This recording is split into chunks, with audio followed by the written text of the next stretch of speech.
sa ato tanan. So good morning everyone. Good So morning. I hope everybody is excited.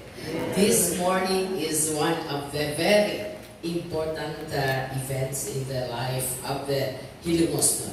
The fact that this is the first time, first round of our SDLG, and we would like, first I would like to our respect to our very beloved Municipal Mayor, Honorable Manuel Villahermosa, and at the same time our Vice Mayor, Honorable Albert Villahermosa, and at the same time all our members of the Sangguniang Bayan, and the department heads, our technical people has been working hard for this most coveted seal, the seal of good local governance.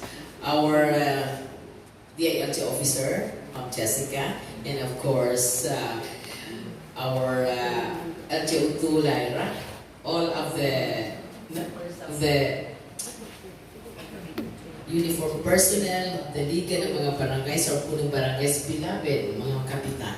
So, maanyong buntang sa inyo.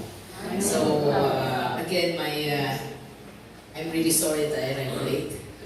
So, actually, I started from Alang-Alang at 5 o'clock in the morning and dropped by Abuyog for a very short, breakfast lang, very light. So, our cluster head, Joy, was supposed to be the one to assist our validators. So, of course, our colleague coming from Region 7, from the Negros Island, we have Ma'am Pili Farah, Diba Hentuya, and at the same time, our LGO6, Jeanette Paulindes sa Unoy. So, Ma'am, maayong buntag, oo. So, kahapon we were in Tabon, so we met with our validators, and hopefully, Ma'am, you like also the beautiful town of Ilongos. So, Ilongos is located at the 5th district of Leyte, and telling Ma'am Farah that Leyte has 5 districts. So, for now, we have siguro for the 5th district, we have 3 competing. For the national SDLG, we have the city of Baybay, and we have Ilongos. Papakita ng Ilongos. Good luck to Ilongos, and at the same time, Albuera, one of the municipalities in the 5th district.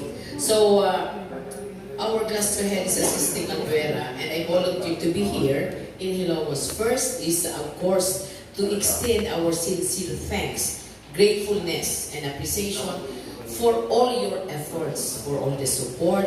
We know very well that the SDLG process is not really that easy. Maraming and I'm very humble that we have a very cohesive group in Ilongos. Our administrator pala yung attorney.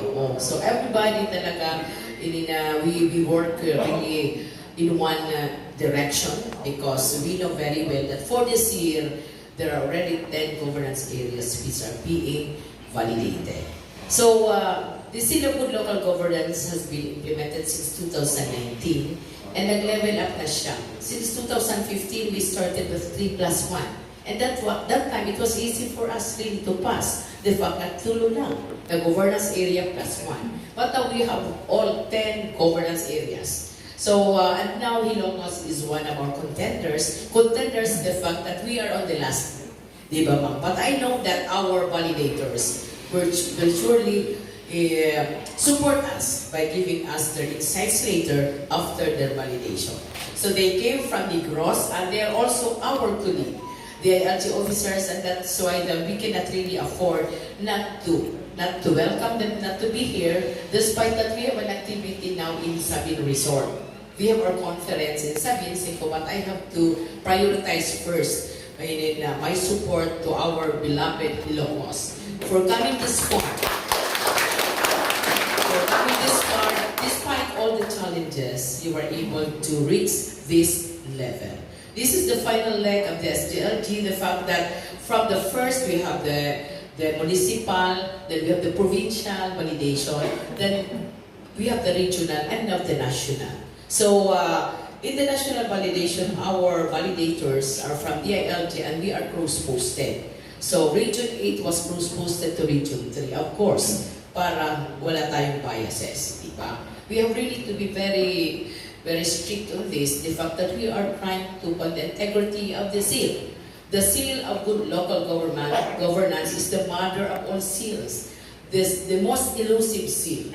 Because why I'm saying elusive, the fact that even for the 41 municipalities, one city of the province of Leyte, for now we have only 7 contenders for the national. So, and I'm very proud to say that Ilongos is one. So, pakpakin ko ito. And again, I wish you good luck. I wish you all the support, and I thank all of you for all these challenges, for all the effort, and of course, for coming this far. Diri pa man ko mag-advance congratulations. Kaya pa na ko kasinahan ang ako mga colleagues si Mama. The fact they were still in the last leg of the validation process. So again, good luck and thank you so much, Ilongos, through our beloved Mayor Manuel Verde Hermosa, and all of the members of the, kasi siya captain, all of the members of the crew in a ship. Okay, so thank you and maayong ugma sa outro.